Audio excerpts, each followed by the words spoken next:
Hello students, I am Mrs. Rekha Gupta from Government VYT PG Autonomous College Durg, and today I am giving my lecture on biosynthesis of amino acids. Now what are the amino acids? Amino acids are the biomolecules which contain amine group and the carboxyl group and a side chain that is specific to each amino acid. The key elements of amino acids are carbon, hydrogen, oxygen and nitrogen. They are the structural building units of protein and other biomolecules. They are also utilized as the energy source. जैसा कि हम सभी जानते हैं amino acid एक प्रकार के biomolecules होते हैं जो कि जिनमें दो फंक्शनल ग्रुप पाए जाते हैं, amino group and the carboxylic acid group. इसके अलावा इनमें साइड चेन पाई जाती है जो कि अलग अलग अमाइनो एसिड में अलग अलग प्रकार की हो सकती है। अमाइनो एसिड जो है प्रोटीन के मोनोमेरिक यूनिट होते हैं जिनके पॉलीमराइजेशन से प्रोटीन का फॉर्मेशन होता है। They are also used as the energy source, sometimes they are also used as the energy source. Now this is the structure of amino acid. Amino acid का ये structure है जिसमें कि हम देख सकते हैं there are two functional groups, that is first is the amino group and the other is the acid group, and it is a side chain जो कि अलग अलग अमाइनो एसिड्स में अलग अलग हो सकती है। So this is the simple structure of amino acid. Now the classification of amino acid. वैसे तो अमाइनो एसिड को हम अलग अलग क्राइटेरिया पर अलग अलग टाइप्स में क्लासीफाई कर सकते हैं, लेकिन हम यहाँ पर देख रहे हैं उनका न्यूट्रिशनल क्लासिफिकेशन जो कि रिलेट करता है उनके बायोसिंथेसिस से। So on the basis of nutritional classification या on the basis of their synthesis, हम इन्हें तीन प्रकार में डिवाइड कर सकते हैं, essential या indispensable, semi essential and non essential और dispensable amino acid. So first is essential or indispensable amino acid. Essential amino acids are those which cannot be synthesized inside the body and have to be taken in the diet. ऐसे amino acid जिनका synthesis हमारी body में नहीं होता और जिन्हें हमें अपने डाइट के थ्रू जिनको हमें लेना होता है, ऐसे अमाइनो एसिड को एसेंशियल अमाइनो एसिड या इंडिस्पेंसेबल अमाइनो एसिड्स कहते हैं। एग्जाम्पल हैं valine, leucine, isoleucine, lysine, methionine, phenylalanine, threonine, tryptophan etcetera. Now second is semi essential amino acid. These are also called growth promoters. Sometimes they are also known as conditionally essential amino acid. That means in some condition they become essential and they are not synthesized in adequate amount in the body. An example है इनका arginine और histidine. Now third is non-essential or dispensable amino acid. Those amino acids which can be synthesized in the body and may not be component of our diet. These are called non-essential or dispensable amino acid. ऐसे amino acid जिनका synthesis हमारे body में हो सकता है और जिन्हें हमें अपने डाइट के थ्रू लेने की आवश्यकता नहीं होती, उन्हें हम कहते हैं नॉन एसेंशियल या डिस्पेंसेबल अमाइनो एसिड। एग्जाम्पल है इनके glycine, alanine, serine, cysteine, asparagine, glutamine, tyrosine, proline, etc. So this is the nutritional classification of amino acid. Now biosynthesis of amino acid. As we all know, amino acid is the nitrogen containing molecule. इनमें nitrogen containing group पाया जाता है जैसे amino group. So how it come from, किस तरह से ये उस अमाइनो एसिड में एंटर करता है या उसमें ये अमाइनो एसिड का सिंथेसिस में ये अवेलेबल होता है। सो it is a very important question जिसके लिए कई ऐसे माइक्रो ऑर्गेनिज्म रिस्पॉन्सिबल होते हैं जो कि उन्हें जो फ्री नाइट्रोजन है, जो मॉलिक्यूलर नाइट्रोजन है, फ्री नाइट्रोजन है, इस नाइट्रोजन गैस को ये अमोनिया के फॉर्म में कन्वर्ट करते हैं, which is a very important biochemical reaction for the synthesis of amino acids. So nitrogen in the form of ammonia, now it become the source of nitrogen for the synthesis of glutamate and glutamine. So this is the first amino acid, glutamate and glutamine, which is synthesized during the synthesis of amino acid. And now this glutamate and glutamine become the precursor for the synthesis of the other non-essential amino acid, and they provide this amino group, this ammonium group. They provide this ammonium group for the synthesis of the other non-essential amino acids. Now the all the amino acids are derived from the intermediates in glycolysis, citric acid cycle and pentose phosphate pathway. Amino group तो हमें पता है कि ये कहाँ से आया, तो ये हमारे जो माइक्रो ऑर्गेनिज्म है उनमें जो रिडक्शन की प्रोसेस हुई है, जो उनमें बायोलॉजिकल प्रोसेस हुई है, उनके थ्रू उन्होंने फिक्स किया नाइट्रोजन को, and they become available for the synthesis of amino acid. Now जो कार्बन स्केलेटन है, it come from the intermediates of different cycle like glycolysis, citric acid and pentose phosphate pathway के through ये enter करता है. हम ये जानते हैं कि अलग अलग ऑर्गेनिज्म में जो अमाइनो एसिड के सिंथेसिस की जो क्षमता है वो अलग अलग होती है. जैसे हम देखें, अगर प्लांट और मोस्ट ऑफ द बैक्टीरिया जो है, they can synthesize all the 20 types of amino acid. क्यों? क्योंकि नेचुरली ऑकरिंग जो है वो 20 अमाइनो एसिड्स होते हैं, तो प्लांट और बैक्टीरिया जो है वो सभी को सिंथेसाइज कर सकते हैं. So all the 20 amino acids are non essential for them. But in human being और इन मैमल्स अगर हम बात करें तो only half of them are synthesize in the human being.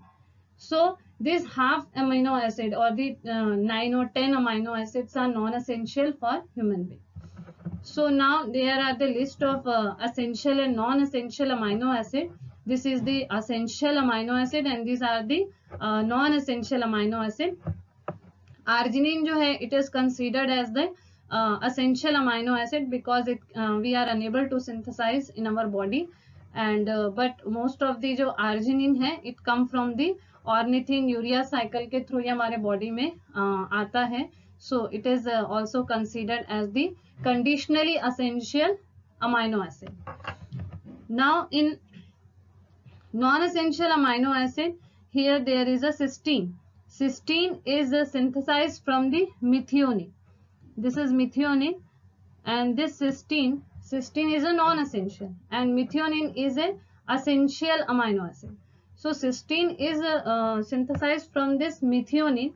The sulfur group of methionine is transferred to this cysteine molecule for the synthesis of cysteine. So and this reaction occurs in the human being. That's why cysteine is considered as the non-essential.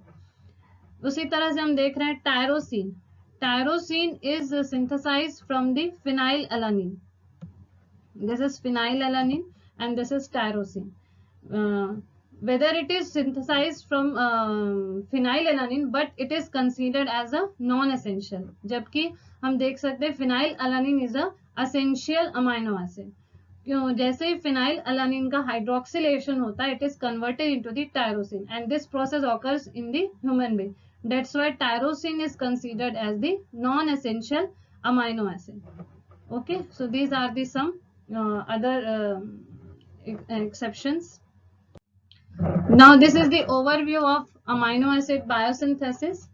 यहाँ पर हम देख सकते हैं कि जो amino acid का biosynthesis है उसके लिए कई सारे प्रिकर्सर्स होते हैं. They are derived from the different cycles like glycolysis cycle, TCA cycle and pentose phosphate pathway.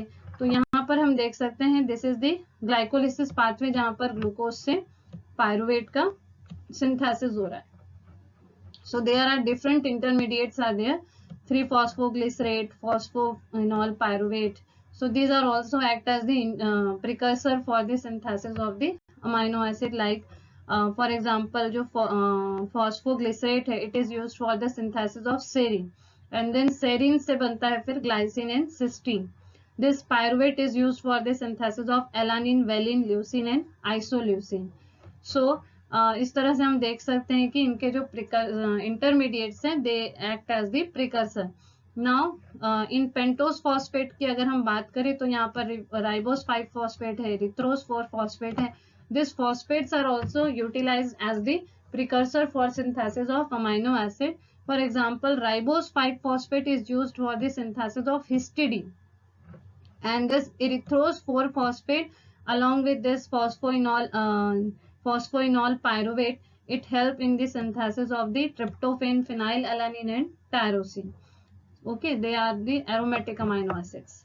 Now बात करें अगर हम साइट्रिक एसिड साइकिल की, तो यहाँ पर भी कुछ इंटरमीडिएट्स हैं जैसे ऑक्जेलोएसीटेट, alpha ketoglutarate. So this oxaloacetate is used for synthesis of aspartate. Now aspartate is used for the synthesis of asparagine, methionine, threonine, lysine, and this glutamate is used for the synthesis of glutamine, proline and arginine. So these are the some intermediates which are used as the precursor for synthesis of amino acid. Now these are the some families जिनके common precursor के आधार पर हम इन्हें amino acid को कुछ families में divide किया जा सकता है, जिसमें कि जो कॉमन प्रिकर्सर से बनने वाले अमाइनो एसिड को एक ग्रुप में रखा गया है. जैसे अल्फा कीटोग्लूटारेट से glutamate, glutamine, proline and arginine का सिंथेसिस होता है. पायरुवेट फैमिली में आप देखते हैं कि एलानिन, वेलिन, ल्यूसिन का सिंथेसिस होता है. फॉस्फोइनॉल पायरुवेट एंड इरिथ्रोस 4-फॉस्फेट की फैमिली में आप देखते हैं ट्रिप्टोफेन, फिनाइलएलेनिन एंड टायरोसिन का सिंथेसिस होता है. राइबोस 5-फॉस्फेट में सिर्फ एक है, हिस्टिडीन. ऑक्जेलोएसीटेट में हम देख रहे हैं aspartate, asparagine, methionine, threonine, lysine and isoleucine. इसी तरह 3-फॉस्फोग्लिसरेट में हम देख रहे हैं सेरिन, ग्लाइसिन एंड सिस्टीन का सिंथेसिस होता है. नॉन एसेंशियल अमाइनो एसिड की सिंथेसिस की अगर हम बात करें तो हमने पहले ही डिस्कस किया है कि ऐसे अमाइनो एसिड जो कि हमारे बॉडी में सिंथेसाइज हो सकते हैं, ह्यूमन बीइंग में सिंथेसाइज होते हैं और जिन्हें लेने के लिए हमें कुछ फूड सोर्स की आवश्यकता नहीं पड़ती है, उन्हें हम नॉन एसेंशियल अमाइनो एसिड कहते हैं. और ये अमाइनो एसिड सभी ऑर्गेनिज्म में लगभग सिंथेसाइज होते हैं क्योंकि इनके लिए बहुत ही सिंपल पाथवे की जरूरत पड़ती है. और प्लांट्स में जितने भी अमाइनो एसिड हैं they are considered as non essential because they all are synthesized in the plant system. Now अगर हम बात करें अब सिंथेसिस की, तो synthesis of non essential amino acid there are very common keto acids, alpha keto acid जो कि transamination के थ्रू 1 स्टेप रिएक्शन में ही अपने दूसरे अमाइनो एसिड में आसानी से कन्वर्ट किए जाते हैं. जैसे फॉर एग्जांपल हम बात करें alpha ketoglutarate, it is also type of keto acid and it is intermediate of citric acid cycle and it is easily converted into the glutamate by transamination. It is 1 step reaction. Now pyruvate, it is the end product of glycolysis. It is also converted into the alanine by transamination. Now oxaloacetate, it is also a keto acid and intermediate of citric acid cycle. It is converted into the aspartate by transamination. So this is a very simple reaction in which keto acid are converted into the other amino acids. Now अगर हम बात करें सबसे पहले glutamate synthesis या glutamic acid synthesis. Glutamic acid synthesis, the main pathway for glutamate formation in most organism is the amination of alpha ketoglutarate. Alpha ketoglutarate का amination होता है. Amination means addition of ammonia in presence of enzyme glutamate dehydrogenase. Okay, and glutamate is formed. So this glutamate is very important amino acid. It is the first amino acid which is synthesized in biological system. So and they provide the ammonium group for the synthesis of the other amino acid. So this is the simple reaction of glutamate synthesis or glutamic acid synthesis. Now glutamine synthesis, जैसा कि हमने पहले reaction में देखा कि glutamate का synthesis होता है अल्फा कीटोग्लूटारेट से in presence of enzyme this amino transferase. Now for glutamine synthesis this glutamate act as the precursor. इसका जो मेन प्रिकर्सर है वो ग्लूटामेट है. So this glutamate in presence of enzyme glutamine synthetase, it is converted into this intermediate compound that is glutamine phosphate intermediate. So this intermediate now release the inorganic phosphate group and by addition of ammonia again it is converted into the glutamine. फिर से इसका ammunition हो रहा है और inorganic जो phosphate है वो रिलीज हो रहा है और फिर हमें ग्लूटामेट से मिलता है ग्लूटामाइन। यहाँ पर हम देख रहे हैं there are 2 amino group, this is 1 and this is 2, ठीक है, and the whole structure is just similar like glutamate, सिर्फ यहाँ पे हमको 2 अमीनो ग्रुप यहाँ पर मिल रहे हैं। सो this is the synthesis of glutamine. Now the proline synthesis. Again, glutamic acid is the precursor for the proline synthesis. So this glutamic acid is converted into the glutamic semi-aldehyde. Glutamic acid semi-aldehyde में ये convert होता है. These are the intermediates compound. क्योंकि जो proline synthesis की जो process है ये थोड़ी लंबी process होती है as compared to the other amino acid. कम से कम इसमें 3 स्टेप होते हैं, 3 से 4 स्टेप में ये होती है। तो यहाँ पर हम देख रहे हैं कुछ इंटरमीडिएट का फॉर्मेशन हो रहा है। तो यहाँ पर भी हम ग्लूटामिक एसिड को ही प्रिकर्सर की तरह देख रहे हैं कि glutamic acid act as the precursor for synthesis of proline. So in presence of enzyme glutamate kinase and dehydrogenase, it is converted into the glutamic acid semi-aldehyde. Now this glutamic acid semi-aldehyde is converted into this pyrroline 5-carboxylate by releasing the one molecule of water. एक molecule जो है water का release होता है and it is converted into the pyrroline 5-carboxylate या carboxylic acid. Now again in presence of enzyme pyrroline carboxylate reductase, pyroline carboxylate reductase, it is converted into this proline. Okay, so this is the end product of this process, जो कि हमारा proline है हमको प्राप्त होता है. So this is the multi step reaction जहाँ पर हमें इंटरमीडिएट्स के थ्रू लास्ट में हमें एंड प्रोडक्ट के रूप में प्रोलीन जो है वो मिलता है. सो it is a like ring like structure, यहाँ पर इस तरह से रिंग बनी हुई है कार्बन स्केलेटन की. सो this is a proline. Now alanine synthesis. Alanine is arises from the pyruvate. This pyruvate which is a keto acid, ये एक तरह का keto acid है.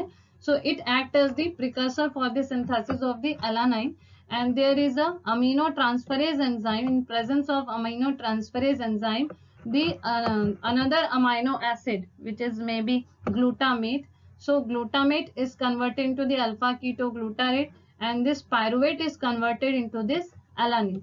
तो यहाँ हम देख रहे हैं कि पायरुवेट जो कीटो एसिड है it is converted into the alanine.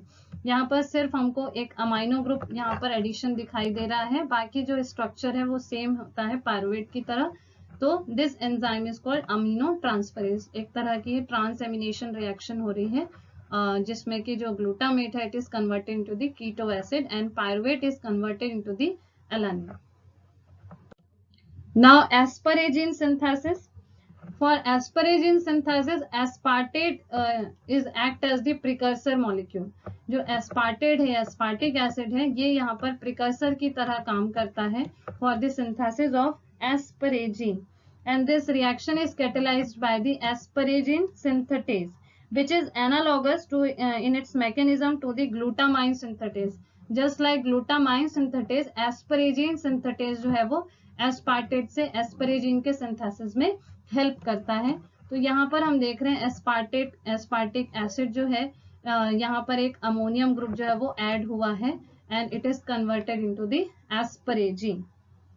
In some organism an alternative pathway में occur in which the amino group of the glutamine is transferred to the beta carboxyl group of the aspartic acid. इसका जो amino group है glutamine का it is transferred to the aspartic acid by the action of the asparagine synthetase and it yield the asparagine and glutamine is converted into the glutamate. ठीक है, glutamine से जब वो amino group release होगा तो it is converted into glutamate and the aspartate receive this amino group and converted into the asparagine. So this is the synthesis of asparagine. Now the tyrosine synthesis. Tyrosine is a aromatic amino acid. Aromatic ring इसमें पाई जाती है, benzene ring इसमें पाई जाती है.